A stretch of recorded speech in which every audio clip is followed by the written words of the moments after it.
I could just let that go every time, every doggone time.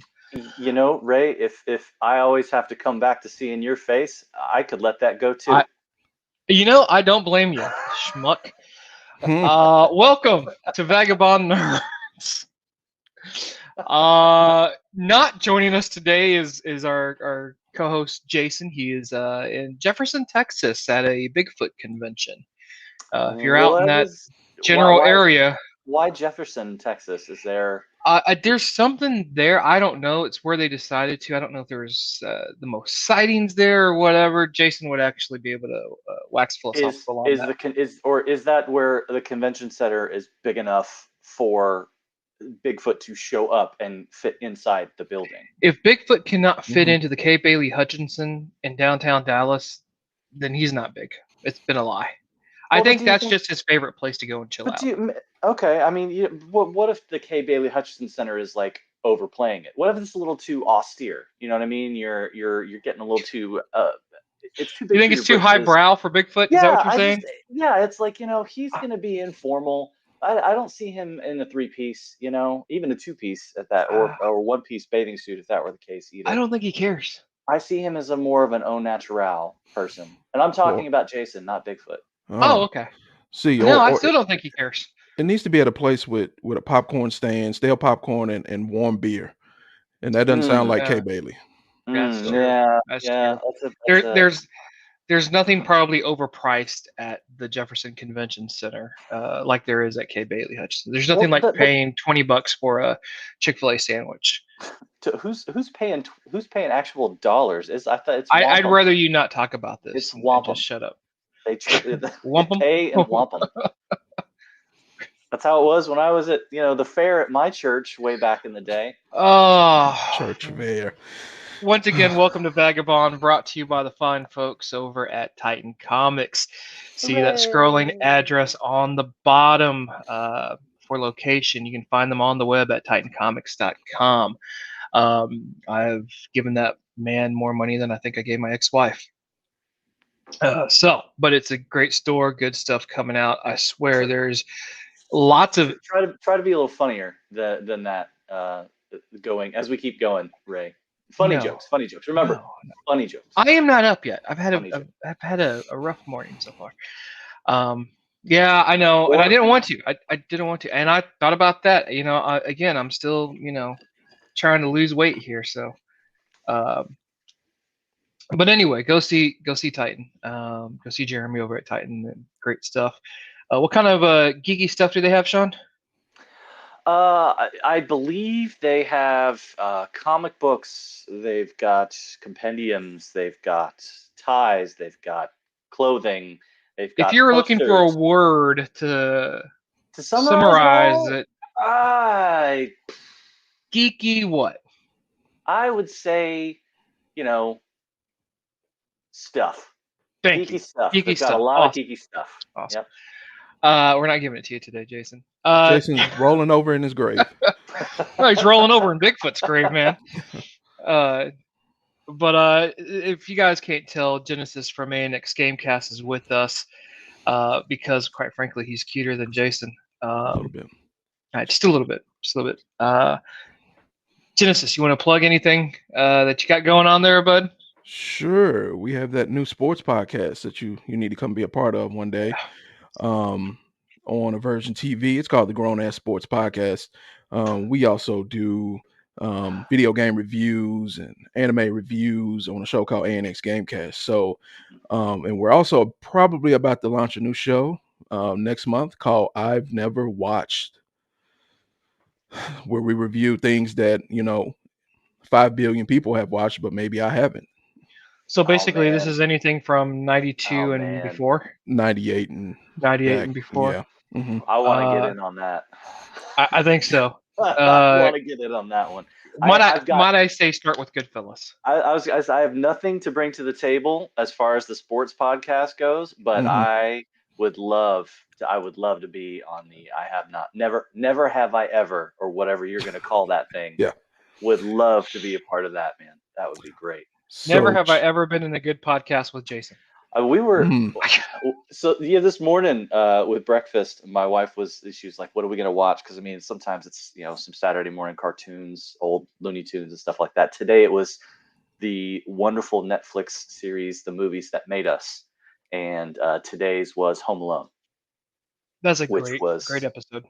a great behind the scenes. Mhm. It was fantastic. This Genesis, did you see Home Alone growing up as a kid? Is that one that you have seen? Because that was done in I f- 89, I feel 90, like I've seen the first one, and that's the one that matters. pieces put together here and there. Yeah, yeah. 30 minutes here, 30 minutes there. So Surprisingly, my Fair enough. 75-year-old father, that is one of his favorite movies to watch. Dude, And he will watch it. He will sit down and watch it every time.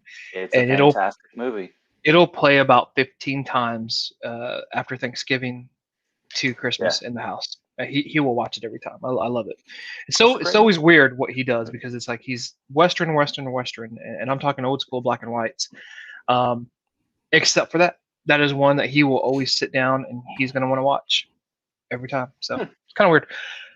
Got some topics today, right? Not a lot. And I say that because, well, quite frankly, Venom 2 came out. But Venom 2 came out, and Sean said, I'm not wasting my time with that. Listen. I have not been to see. I'm not going to see it in the theaters. I'm just not. And I don't. It's one of those movies where I'm not really that invested in spoilers or anything, so I don't care. From what I understand, it's kind of much more of the same as the first one, and not in a bad way. Yeah. In a entertaining, good, good Yeah, film, like I get a good to watch movie. But I mean, it's one that I'm just gonna wait. It's gonna show up on Amazon or it's gonna show up on Disney Plus or whatever the hell it's gonna be, and I'll check it out whenever I go watch it. It's fine, totally fine. So good morning, Kim. I'm looking at our YouTube reply as well, and I'm thinking, did we just get a bot here coming in on this thing? Guys, Vincent, what's going on? Can you talk? Can you talk? I hope you can hear us. If you can't hear us, flip over to man. Facebook or vice versa. Yeah. Kim, good morning for sure. Mhm. We're gonna try to. I don't know, Genesis. You want to keep the spoiler free? I don't think we can. Hey, dude, I gotta be honest. Yeah. I'm serious. Let's just do it. Do it up, guys. I don't give a shit. I would love to be the innocent and willing bystander to ruin this movie for me on this one. Okay, Venom 2, Venom homoerotic alien love story. That's actually the true subtitle. The homoerotic alien love story. It's actually about a boy and his alien. That's exactly what that was. That was the tag. That was the tagline for this movie. That was the tag. # homoerotic alien love story. Venom 2. Genesis, you're a guest on the show. I'm gonna let you start, bud. So we're starting with Venom 2, huh? No, we're doing What If later. Yeah. Let's do What If. Yeah. Let's end on a high note. Okay. So generally speaking, this was not a great movie. I like how Sean said that it was more of the same of the first, and he said, well, not in a bad way, but to me that is kind of in a bad way because I did not enjoy the first movie. What did you not enjoy about the first one? What was that? What was going on with that one? Well, outside of the bad acting by what's her name? Williams. Oh, the Muppet. Dude, yeah. that CGI was the best part. CGI was like, I don't know why you're picking on that Michelle Williams CGI. Yeah. To be fair, I mean, she did a good a lot less lines in this movie, but she did a way better job. Yeah. Like it seemed like it was two different people. She showed up. Yeah. She showed up. So it's like, I'm going to try this time. And it just this movie here, there was one. Let me start off because y'all always like to say I'm just a negative person here. Let me start off with the one bright spot. It was only an hour and 37 minutes. That was the only thing that got me through the movie. There wasn't a time where I was like, man, I wish this would go off. That's not what happened. If it There would have wasn't enough went, time for that to it happen. wasn't enough time for that to happen. I thought it was funny they were advertising that as like Yeah. a bright in the adverts that I saw. The trailers, they were like runtime of 100, runtime of 90 minutes, and I was just like, why is that?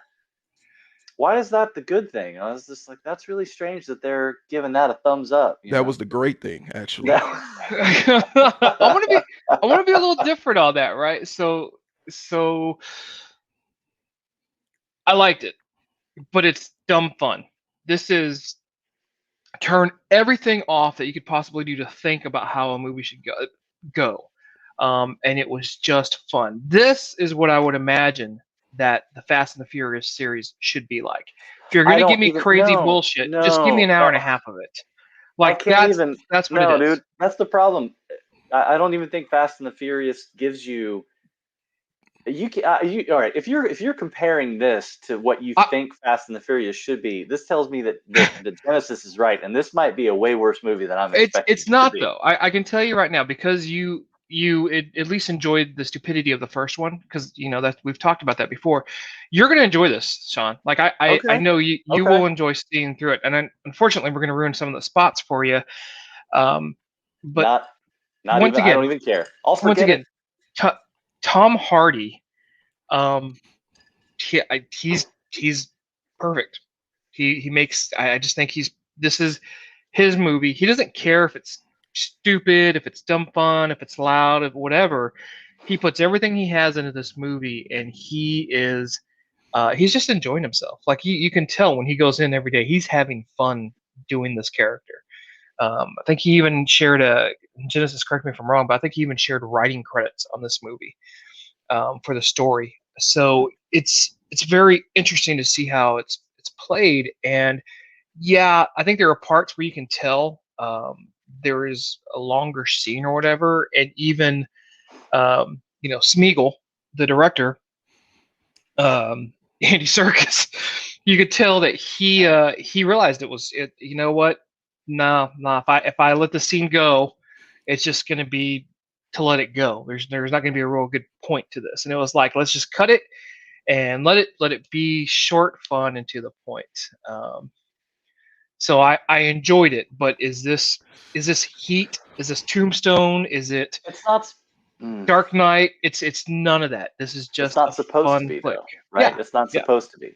I never expected them to be, when they said we're doing Venom, while being excited about it is one thing, and hearing Tom Hardy was cast as Eddie Brock, and thinking about the quality of acting he can bring to the table, and thinking, okay, at least there's going to be somebody taking this movie seriously in some format, some form or fashion.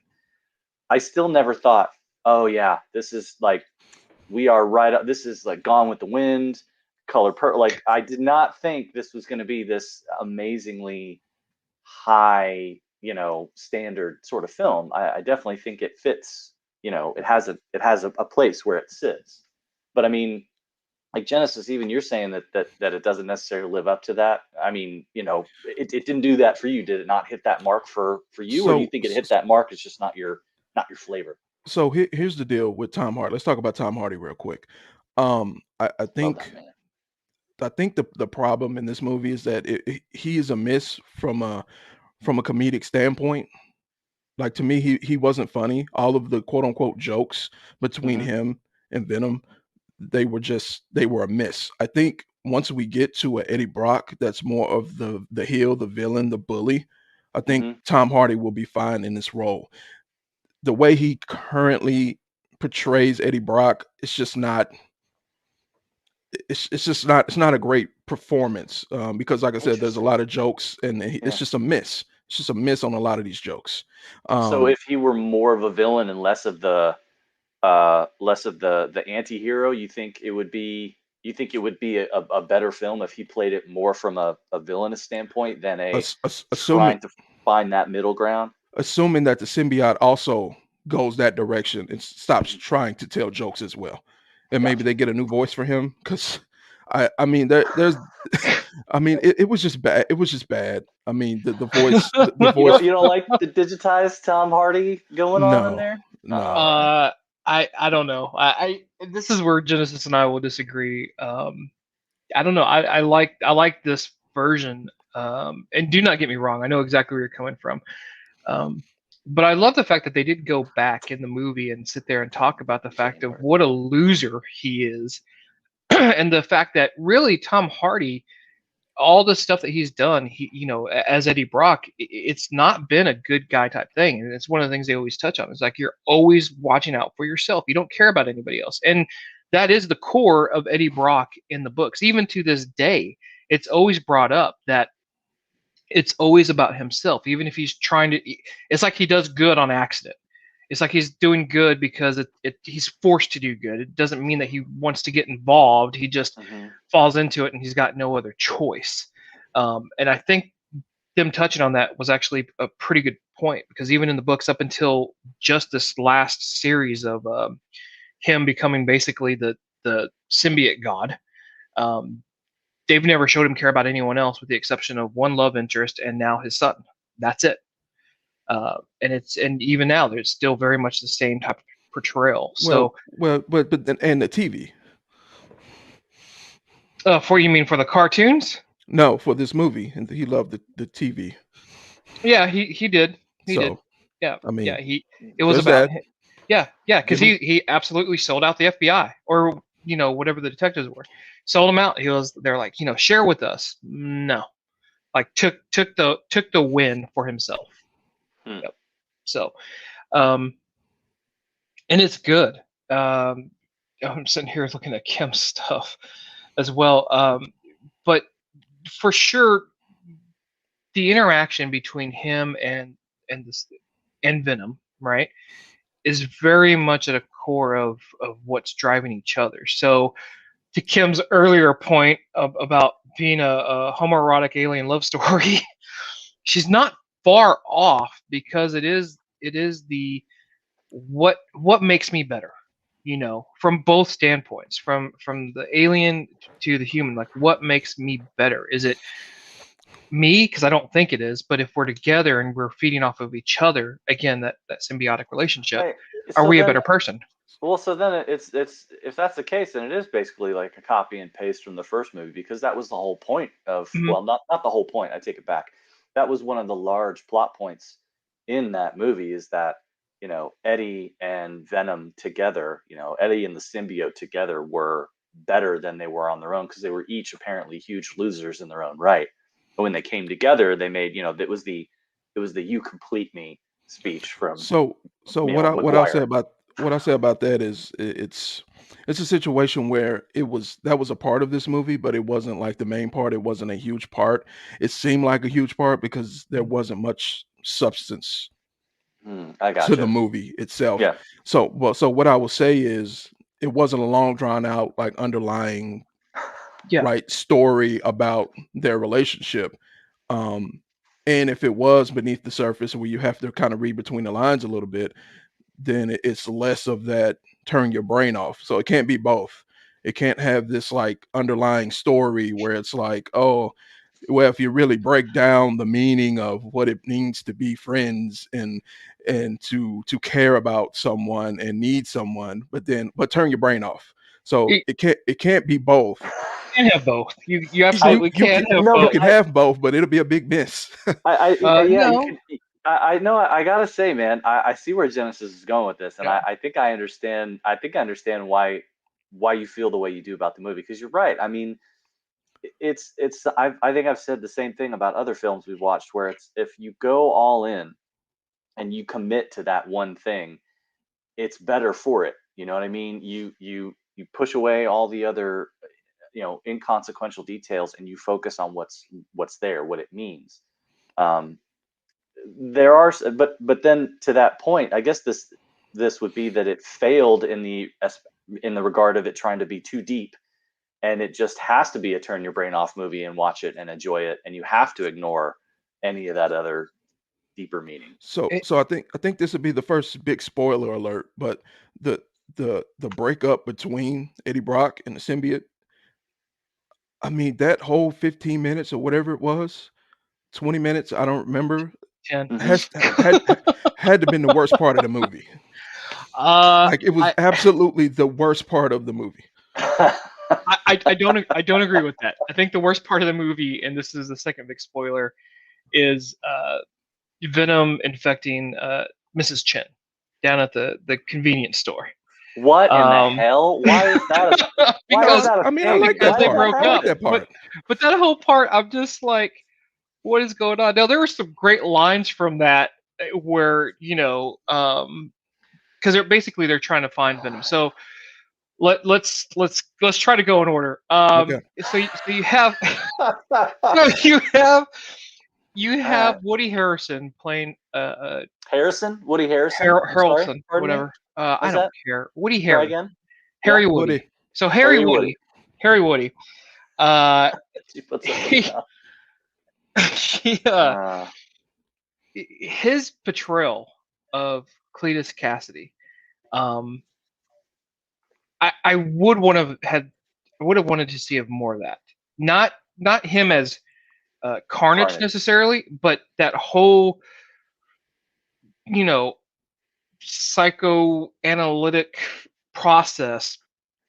Because I mean, he in the short time that he had, he really did portray psychopath.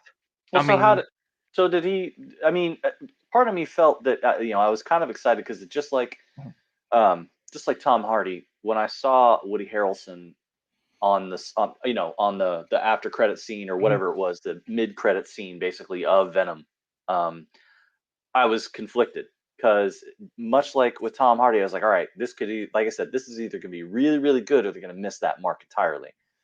And I had that same thought with Woody Harrelson. Now he's a phenomenal actor.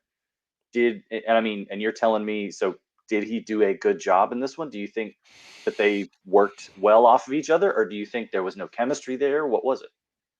Well, Gabriel in comments just made a good point. Shriek was completely unnecessary, and I think that addition of her took away from the focus on Cassidy's focus of it too many just bad solely guys again? being always the case, right? It's always too many bad guys. And so, fingers crossed, No Way Home for Spider-Man. but Cassidy for sure, just his moments and interaction with Brock and not the symbiotes, but just them two. They fed off each other, and it was good. It was decent. Kim's right.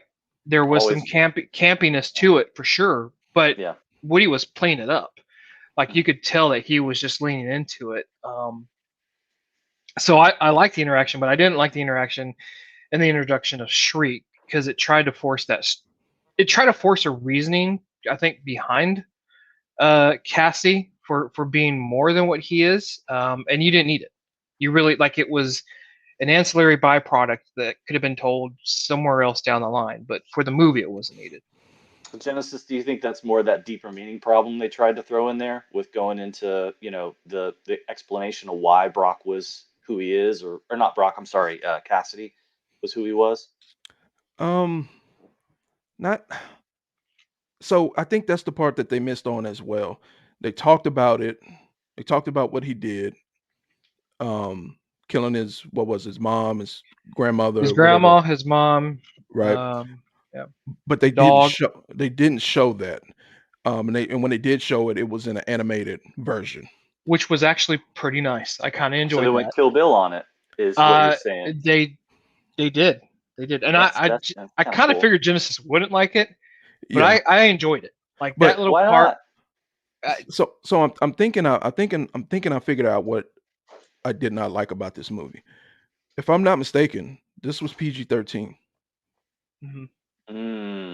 So if you have a storyline where the villain has killed his parents, shoved her down the stairs, it would be a much better showing if it was a rated R movie and you can kind of get a little bit darker. Maybe that's the problem with this movie. It wasn't dark enough for me.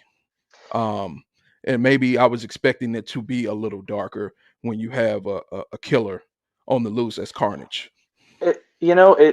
It makes a lot of sense because for me, whenever I'm seeing a film that deals with a really heavy subject matter, if they have to limit themselves in terms of storytelling to meet some arbitrarily decided upon rating system where they're like, you know what, as a result of, these violent things, we can't show them, even though it would make this more believable.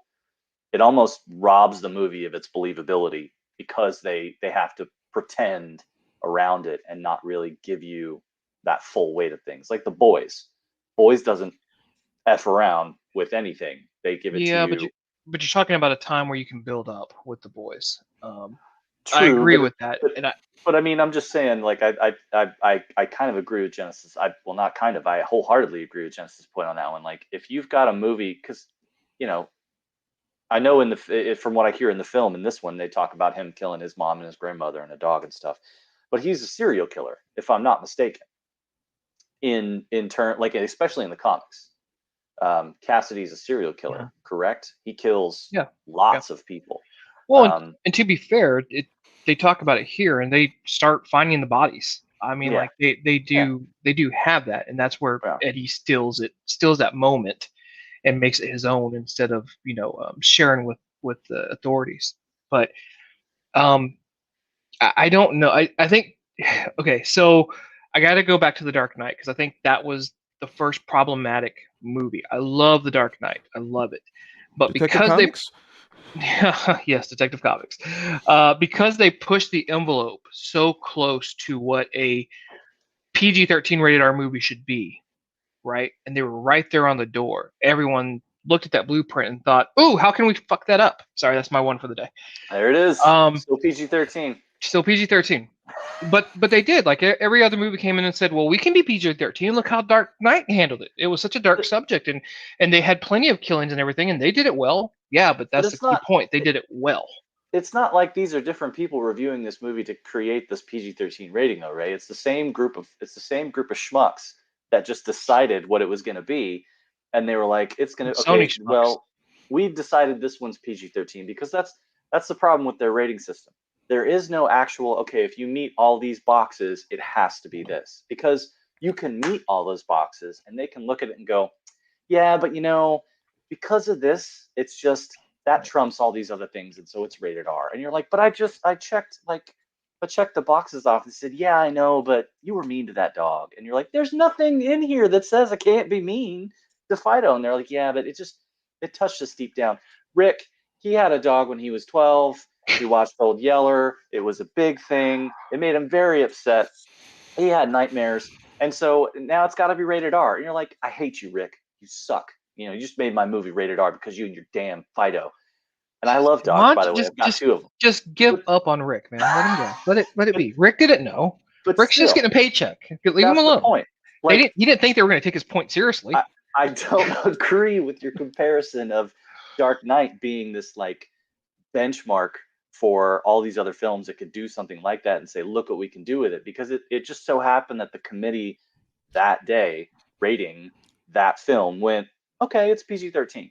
So this doesn't feel like a movie that was rated R. You took a couple of F-bombs out and turned some of the red blood green, and then so it was technically a PG-13 movie. It seems like they tried to make a PG-13 movie. Like they directed it to is like this is going to hit the PG-13 mark.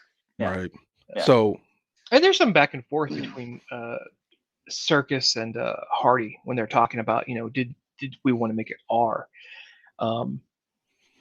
I mean, they wanted to open up to a wider audience. I get it. I think maybe then you should have waited for Carnage, Was the right? first one? Yeah, I don't think you Like should put Carnage maybe in a this is PG-13 film. I just maybe the don't. Cassidy story was in the background of this one, as you're building up Was to a Carnage.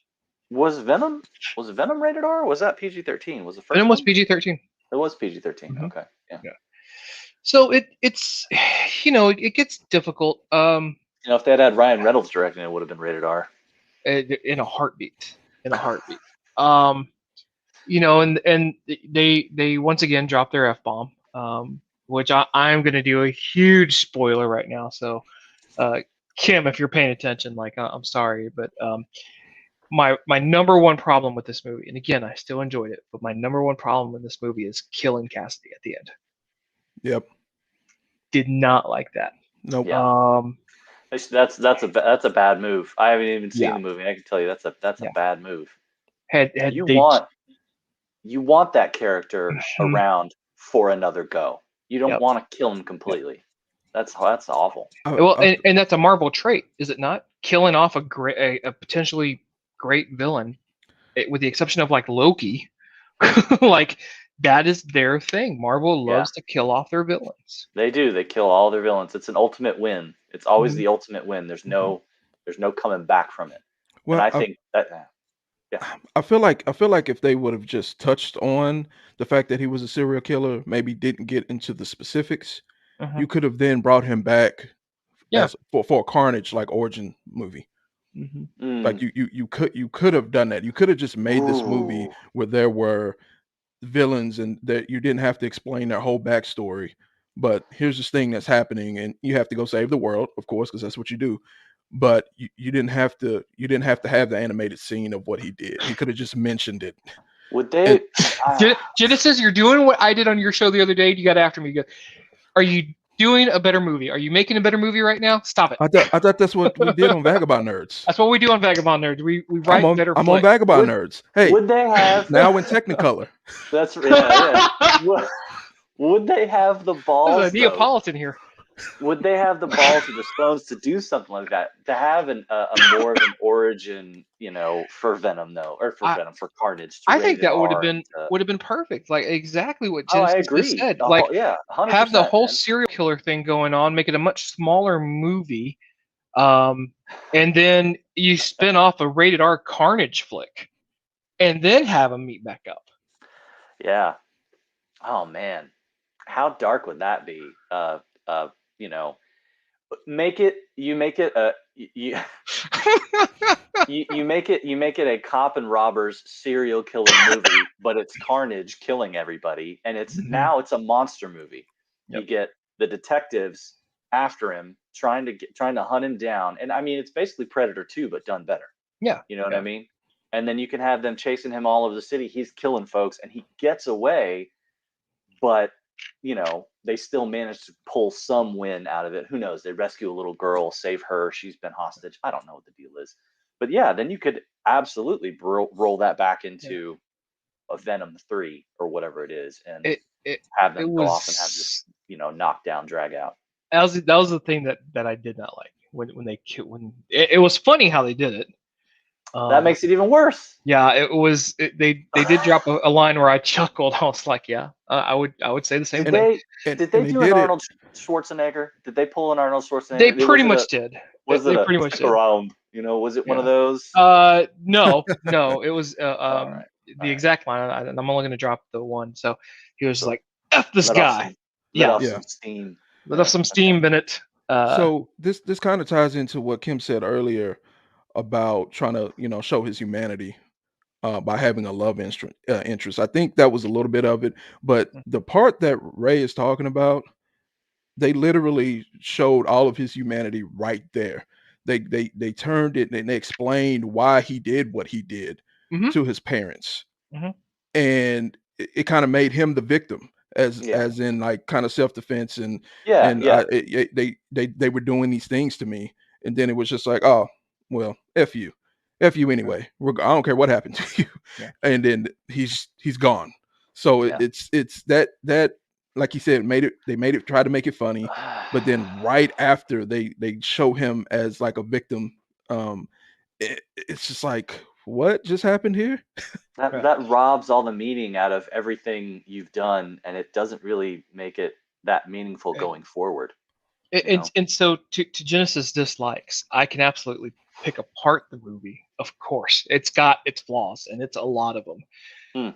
But I still enjoyed it. And maybe for me, it was just the fact I got to see Venom and Carnage on screen fighting, and the CGI for 95% of it didn't look hokey. Like it looked like I was reading I'm reading a comic book. It looked like one of those fights, which is what irritated me with the fact of them killing him, because I was like, I want to see more of that.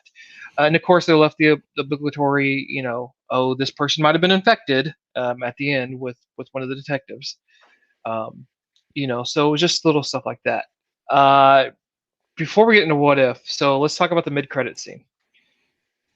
Because the mid-credit scene, I actually finally let out it's about damn time at the theater. Like I finally said that. They're in a hotel room.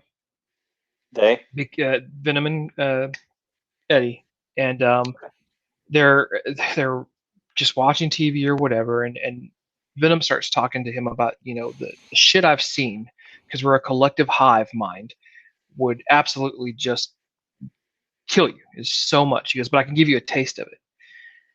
And so he's like, all right, I'm ready. Let's do this. And in that moment, you see this little yellow flash, and everything changes. And it's the exact same yellow flash from the No Way Home trailer of Doctor Strange when they're in the basement and they do the whole thing. That's the same flash you see in the movie. And sure as shit, the very next thing you see is they're in a different hotel room. And he goes, what just happened? And Venom, of course, goes, that wasn't me. I don't know what's going on. And on TV is the exact TV report that's outing Spider-Man as Peter Parker. And so one of the last images you're seeing is Peter Parker unmasked as Spider-Man. And was it Tom Hardy, or did they Tom go with Hardy? somebody else? Nope, it's Tom. It's Tom, right? Yeah. He the thing there was like, this guy looks delicious, from Venom's standpoint. But they've made it. Now, does that mean he's going to be in No Way Home? Possibly. Of course. Why not? We've got 18 other million characters going on. Why not add Venom? So that was the part that irked me about there was two things. One, it was just this whole thought of, I don't like you now just because something happened, and then you showed up on my TV. So now I don't like you and I'm going to go after you.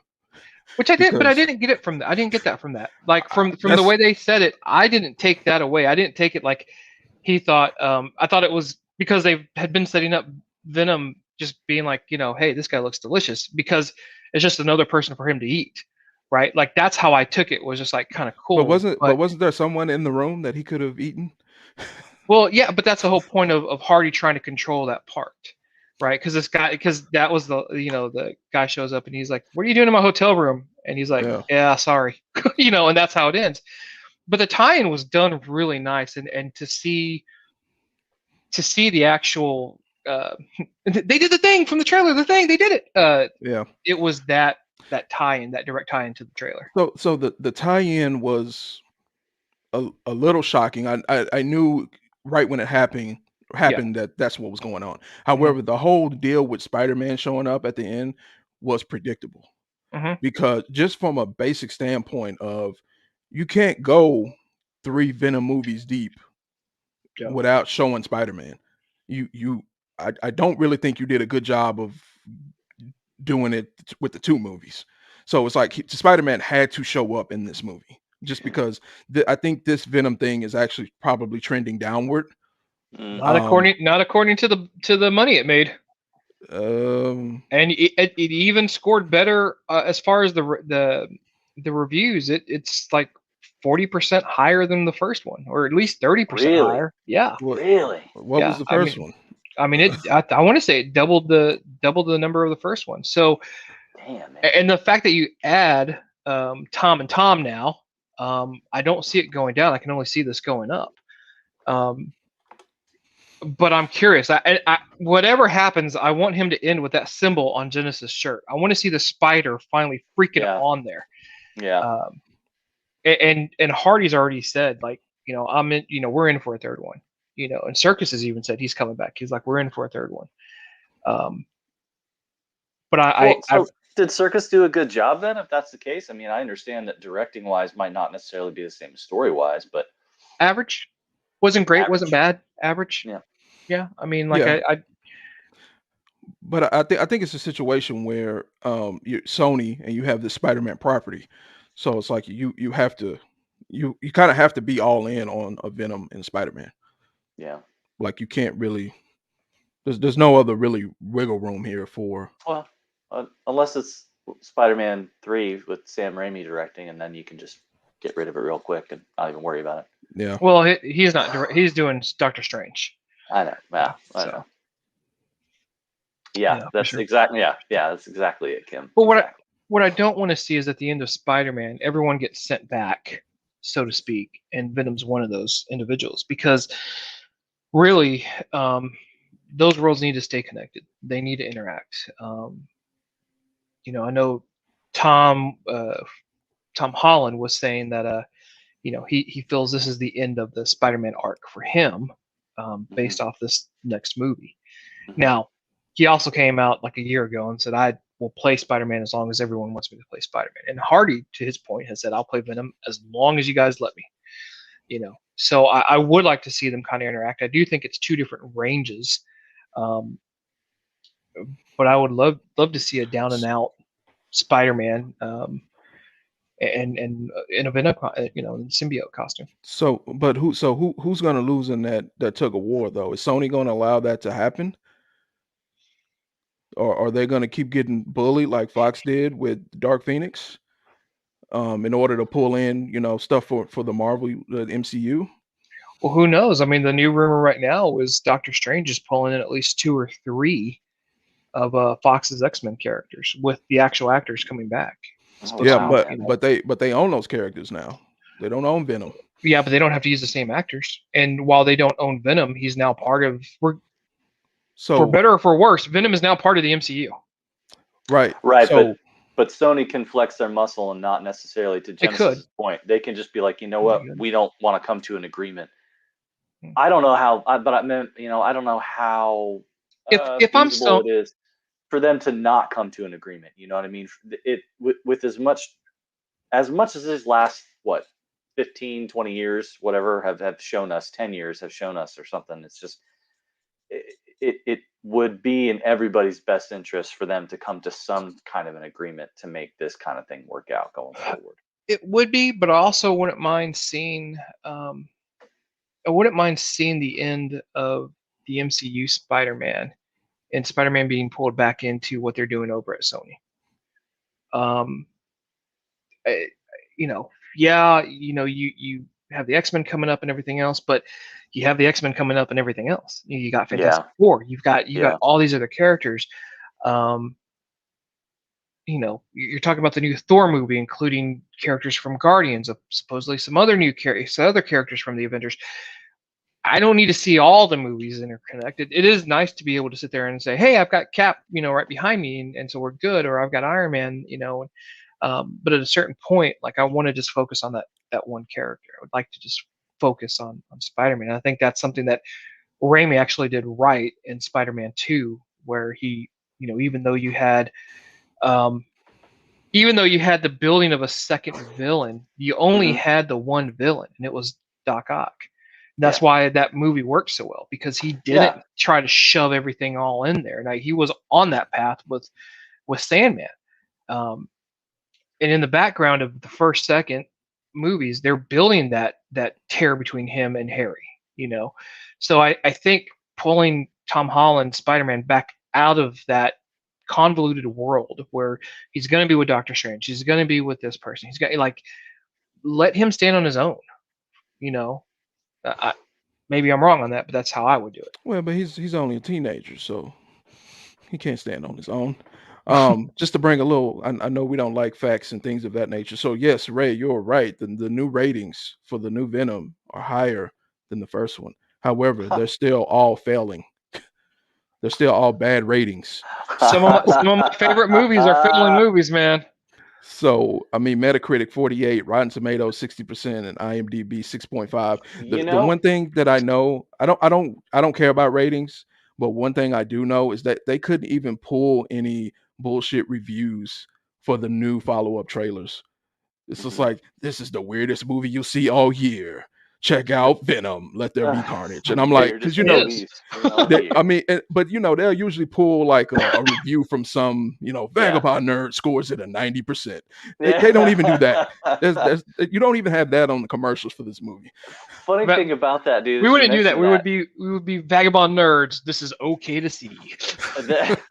Vagabond nerd says, turn your brain off and have a great time. Yeah. 2 drinks in and you'll enjoy it. It's funny that you say it though that way, man, because it's like I was just not comparing it to the type of popularity and gross and staying power that Home Alone. But the thing I was watching when Home Alone debuted, this was during the time when Siskel and Ebert were the make or break of a movie, and they had their rating where they do it a thumbs up or a thumbs down or whatever, and they both scored it a 1 star. They both were like, no, at best it's a 1 star. It's a crap movie. It's terrible. And it came out. Well, not that Predator 2 had any stars going for it at the same time, but it came out right around that same time, and it just, I mean, critics be damned. The people liked what the people liked, and it was out in theaters for 15 weeks in a row, man. And it was #1 in the box office. Not that this is, but I'm just saying. Well, that's a it perfect. was. This no. I just mean not that this is going to be #1 spot for 12 weeks in a row, but I mean, it was in Home Alone was #1 for like 12, 14 weeks in a row, and with that being the case, I mean, people like what the people like, and if regardless of the critics, so it's still possible that it's a hit, even if the critics don't necessarily think so. You know what I mean? So well, for sure, and so I would love to, I'm not. Look, at the end of the day, if someone goes, "Hey, would you go see Venom 2?" My first question is gonna be like, "Do you like the first one?" Yeah, go see it. Do you like the first one? No, don't waste your time. don't waste your time. I like the first one. I will buy this one. I just will. Just give me like that. Okay, you're nuts. But I enjoyed it. Yeah, huge problems. There are problems. But it's an enjoyable film for me. Adam Warlock got cast. I don't know if you guys saw that. I think Kim wants us to move on from this topic. Kim's like, stop talking about Venom 2. We're tired of this shit. I'll give you some topics to discuss. Have you guys seen who got cast? I did, but I don't know him from anything, so I have no idea why he is. So I don't. For me, the biggest part of that was We're the Millers, and the scene, unfortunately for him.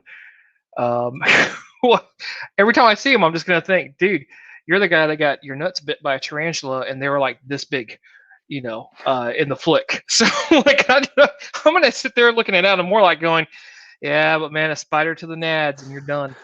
It makes me think of what was it, Johnny Dangerously. Never mind. Yeah. Keep going. But hey, I mean, it's decent, right? So Will Poulter, is his name. Is that his only claim to fame? Was that he had his nuts bit by a spider? No, it's not his only claim to fame. Was it a radioactive spider? It was not a radioactive spider. Well, that's where he messed up. I mean, good joke though. Could have been the next Spider-Balls. Spider-Man. Spider-Balls. There you go. So let me ask this question about Adam Warlock real quick. Mm-hmm. Wasn't there an Adam in Guardians? It was one of the Stinger credits. Yeah, but they just showed the sarcophagus that he's going to be hatched. So they didn't show it like a person. No, I can't remember. I just remember I knew it was Adam, but I didn't know if it was an actual actor involved with that. He was gestating. Mm-hmm. Space Jesus. Yeah, actually, I'm sitting here thinking about the background of it. That's actually kind of true. To Kim's point as well, Halloween Kills now streaming on Peacock. I think that's probably going to do that movie a disservice by not hitting just the theater. I'll be watching that tonight. I was a fan of the very first one, the John Carpenter original, and then of course the one that just came out. I thought they did a really good job, so I'm going to be watching that tonight. That's another series that needs to end at some point. Yeah, for sure. I mean, they all do. Is way long overdue for a full-on ending. Like, just done. Stop making those movies. They're all come up with something new. To that point, there was a trailer. The new Scream trailer for that new movie. So I didn't even see the last one, number 4. But I saw the trailer for this, and I gotta tell you, I'm at least interest is peaked. I'm a little intrigued by it because they are trying to do something it appears they're trying to do something different. And I hope they're staying that way. Who knows? Anyway, finally, again to end on a good note. So, what if? Oh wait, there's also the Resident Evil. That's the one. Saw the Resident That's the Evil one trailer. I was thinking of. Resident Evil. Nope. Um, No, I mean it's the first one we're gonna get. Well, actually, I don't even know if this is gonna be true or not, but it might be the first one we're gonna get without Mila Jovovich, which it that's should be true, right? should be Because true. it's no longer her husband who owns the rights to the entire movie franchise, Well, and to be right? fair, that series got so off track from the video games. I Oh mean, well, almost absolutely, instantly. absolutely. The first one wasn't even on track with the video games. He did Mhm. his own movie. I still look. I still have The a first sick. one was good. I still have a Yeah, sick I like the enjoyment for the first one. first one because it was just like it was good. Nobody had done one, and it was probably I think it's probably the best representation of any Resident Evil we were going to get at that time. Yeah. But at least I got to give them props though. At least they're trying. At least they're putting Chris and Jill. Jill together. Like Yeah. they're trying, and I got to hand it to them for that. But I just don't think this is gonna. Anyways, so The three trailers that actually did hit this week. So it was that Resident Evil, which I think actually hit last week. Which then you had Scream, which was again my interest is peaked. The third one, the new Home Alone reboot. yeah.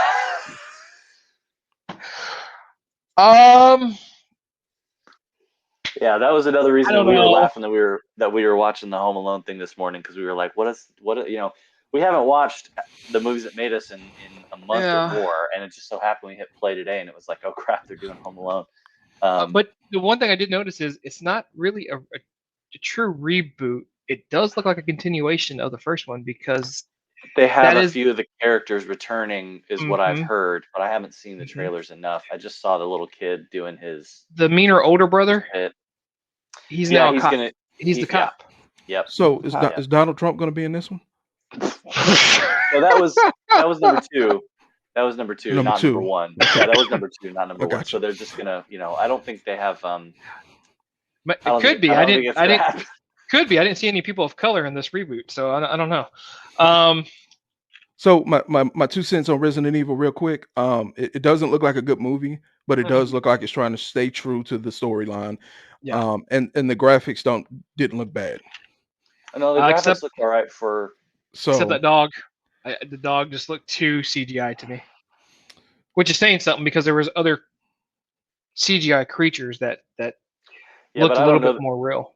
I don't know. Those other CGI creatures, they may have been a human actually being in the suit or doing something to give them a basis off of in a green. You know what I mean? Like the apes from Planet of the Apes reboot and all that stuff. You can't really put a human into a dog format and then use that as a basis to draw your CGI off of. You pretty much got to create that from the beginning. Scratch. Yeah. So I mean, no matter what you do, it's just I think that's a tough thing to sell when you're not Marvel and you don't have Disney behind you to be able to do whatever you want with CG and make that golden cocaine money from Jason. Yeah, from Jason. That's right. That golden cocaine money. That's right. Golden cocaine money. Hats off to you, Jason, wherever you may be. But I will say, to y'all's point though, will I watch it? Yeah. Am I going to a theater to watch it? No. I don't even know if I'll watch it. If I watch it, it'll be at your house, Ray, just because you had it on in the background, sort of like the way Genesis experienced Home Alone. Oh, you're watching? Okay, cool. First watch is free, Sean. What if wrapped up? Keep the change, you filthy animal. There you go. Nice pull. That's the best one. Yeah, that's right. What did we think of the wrap up on What If? So what'd you say? The ending of Squid Game? No. What if? I haven't even started watching that either. I don't even know about that. No, well, yeah, Genesis. You go, man. You're our guest. You let us know. What do you think, dude? What did you think about it? It wasn't bad. It wasn't great. I think I enjoyed the episode before more.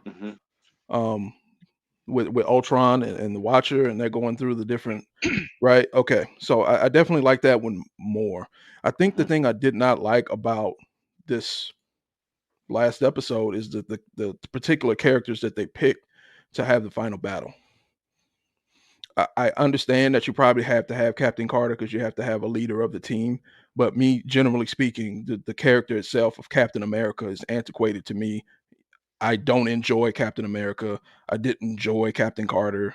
It's just, again, old and outdated, and I don't necessarily like that character. Then you had the Party Thor with the Viva Las Vegas attack.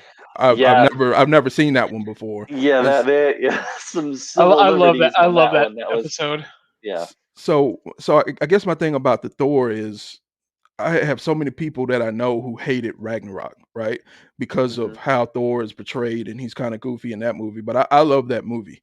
This Hmm. takes it even a step further in the wrong Yeah. direction of the source material for Thor. So I can't imagine that there's a lot of Thor fans out there that are happy with what's happening and what if when it comes to Thor. So um then you also had Star Lord T'Challa, which didn't really do much.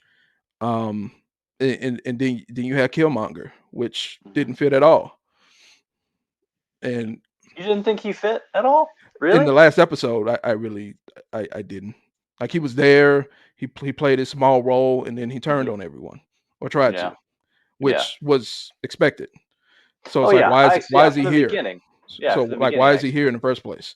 Yeah.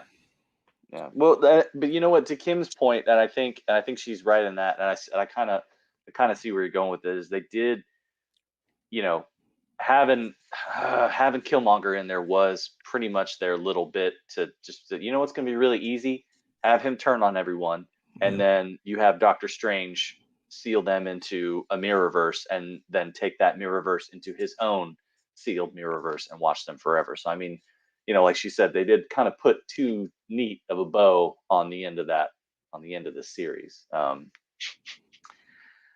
Super himbo. You know, I enjoyed it. I liked it. I didn't think it was I didn't think it was bad. I did kind of I don't know. I looked at it as from the get go as just a silly throwaway thing. I never really this entire series to me just felt like Thursday night TV. You know what I mean? Just well, or Wednesday night But TV if you I want to was look at like, was that this since an it was on episode of Wednesdays. Friends? Was this an episode of Friends for you? Yeah, Is that what man, that you're saying? was that was how I felt about this. Felt like this always felt kind of like a palate cleanser or just something to watch while you're if you're eating dinner with your significant other, you just want to like chill, eat some food, and watch a show. Um, but I don't know. I liked the oddness of throwing those characters together. I liked how it didn't make you feel comfortable. I think that's the thing that I did enjoy about it is it wasn't just a normal, comfortable feeling. It was a man, this is weird having all these people together and then seeing them fill the role that they're supposed to fill as a team. I mean, you're right. It didn't feel right. It didn't feel right at all. Hmm. But still seeing it play out and work and have them all do their own thing. Um, but I mean, I gotta say though, if Natasha hadn't have been there, the whole thing would have gone off the rails. They would have lost. So, they throw that unknown as pushing her in there. So, but and that was probably my favorite part of this was them running into her on that planet and her still Hmm. being alive because that man the episode before with Hawkeye and him being like, "Nat, I'm tired," Hmm. and him going Yeah, out like that. That was that was harsh. if well, it was not. I'm not just harsh. If that wasn't a Walking Dead throwback, I don't know what was. Because I mean, that's how so many of these characters they just get worn out. You're just like, that's the reality of the situation, and they portrayed that perfectly in that instance. And I don't think that they gave her enough time that I really to grieve on it. I kind of feel like that was a little lacking in that episode. But I'm glad you said that because my takeaway from the last episode is that I feel like there could have been a way where you could have created two episodes. Yeah. mm, Yep. You yeah, could have made one more yep, episode yeah, they and could have done another one definitely. yeah. Yeah, So they I did. some stuff seemed rushed, just like to your point. Exactly. They could have packed, and yeah, you could have packed another 30, 45 minutes out of that story. Made Um, that one an hour long instead of the 30 minutes that they've been doing. no, I would have gone, I would have stayed in the 30-minute format. I just made it two.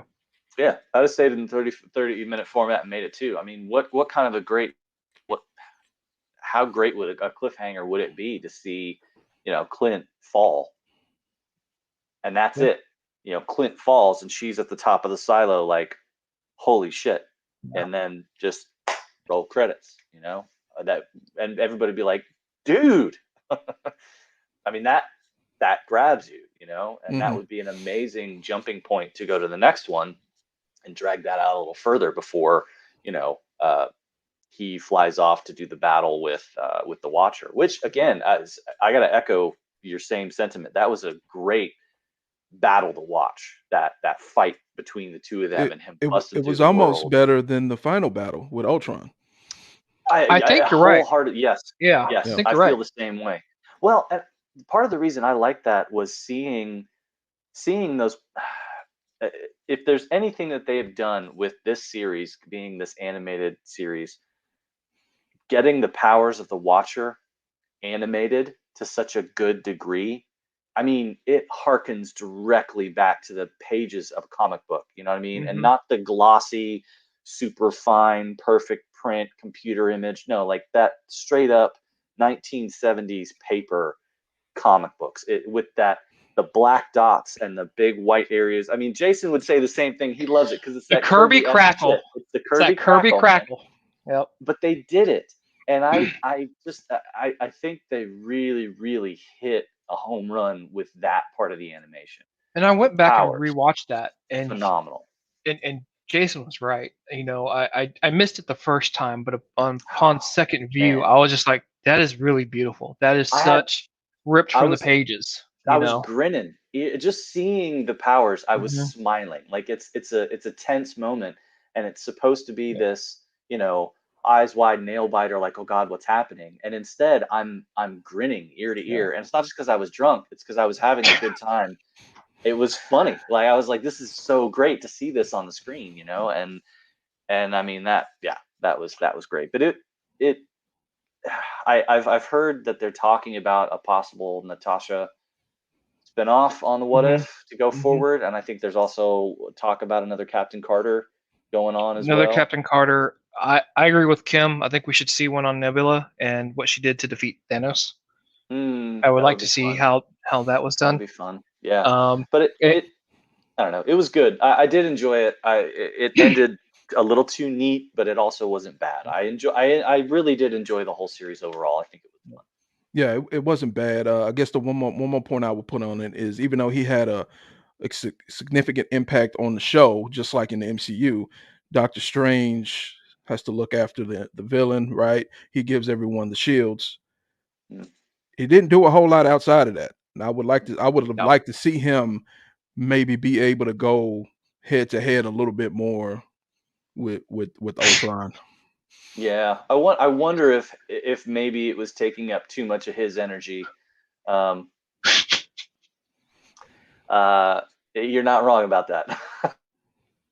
I think maybe having to, catch so much of that incoming energy for everybody and try to maintain that. He was defense the entire time. He was, because I think he's the only person who could have put up that defense against him. Because he had to be the strongest one there, right? As far as the good guys. Yeah. That's it. Yeah. He was your tank. And so, I mean, your tank's got a block, man. That's just what they're there for. So I don't, speaking of the mid-credit scene on that one, I don't know, Kim, that one kind of felt a little forced to me. It was very forced. Felt tacked on. That you could have gone a couple of different ways. Maybe go back to Doctor Strange holding that little thing and there's a crack in it or something, where he captured Ultron and Killmonger. I don't know, but that particular one for Captain Carter, I don't necessarily know that I want to see a story off that anymore, right? Like I feel. What if it's not Steve? Which would be great.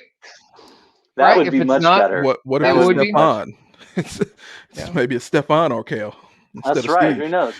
Or there's a cat in there, or there's just and there's someone inside, and it's a bird. There's something got trapped in there. It's like, how did this stay alive?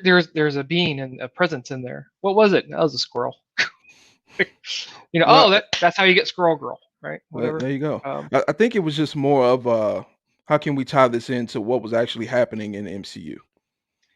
Yeah, like they good get point. they still get to be together at the end of the day, Yeah, that's right? true. Yeah, And and it still gives that nod to the same way that they found Steve originally in the mhm, ice from the. I mean, like it's 2 points. It's a Mhm. double yeah, knot. very different, but the same in substance. Exactly. Exactly. So right now, going on at this very same moment is the DC fandom event, Mm. and Fandom. they are showing clips of Black Adam, and Rocket trying to steal the suit. That would be good, Ken. That yeah, would be good. Little baby Groot in there with little him. baby Groot. But He's just little gentlemen, baby Groot. he's just little baby Groot. He's just little baby Groot. Pour one out for us, Martin. Yeah. It's certainly I love the What If series. It's good, but I don't want to see them. The whole point of What If for me is not to tie it into the main continuity. Yeah. I don't want to see that. I don't want to see them, to Genesis' point, trying to feel like they're part of the MCU. No, let them do whatever they want to do. This is exactly this point. Let them do whatever kind of storyline comes to their mind, and let them go wild, because it's a what if situation. That's right. So, That's right. Gents, or Genesis, you going to say something? Was I gonna say something? No, oh, you said DC fandom. I mean, that was the little Yeah. 8-second clip of Batman's voice. Everyone's freaking out Yeah, about. we get a trailer today. I was kind of hoping that it would pop before we got off air, but I don't Nothing think yet, I want to. huh? I don't think I want to wait another 2 hours before this thing pops. So, No. with that being said, Genesis, as always, thank you for popping on. One more time on your plug is there, bud. Aversion TV on YouTube. We have a lot of different podcasts that you can listen to. Ray, because he lives around the corner, stops by and is on a lot of those shows. So if you care about Ray, go ahead and subscribe. If you care about Betty White, go ahead and subscribe. She's not on the show, but National treasure. I think that covers everyone in the Well, world. Yeah, I So mean, yeah, because we have a deep connection to Betty White. Nobody, even if all you of don't us. want to admit it, all of us do. All of us. We're all All 6 of us. degrees separated. That's Mhm. right. That's right. so and that's all. That's all my plugs, man. So here it goes right now. They're actually releasing a trailer for Black Adam at this very moment. Oh, nice. Okay, sweet. So go and check that out. We'll post shortly here. Cool, But cool. it looks to be a full on first teaser trailer. Sweet. Other than that, Jason, wherever you're at, man, we're hoping you're not getting felt up by Bigfoot, or unless that's something you're into. Thank you, Titan Comics. I will be over there sometime today, Jeremy. I know you like me just giving you money, and that's what I'm going to do. Everyone, be nice, respect each other's opinions. Stay Be healthy out excellent there. to each other. That's absolutely it. Be excellent. Be excellent to each other. Party on, dudes. For Vagabond Nerds, Sean, myself, Genesis, and we'll hopefully catch you guys in 2 weeks. All right. Yeah. I got to get better at this. Las Vegas. You know what? I'm gonna let you sign us out on that. That's exactly how we go, man. Keep singing, bud. Keep singing. It's just one line. That's all it is. That's all it is. On that note, see y'all in 2.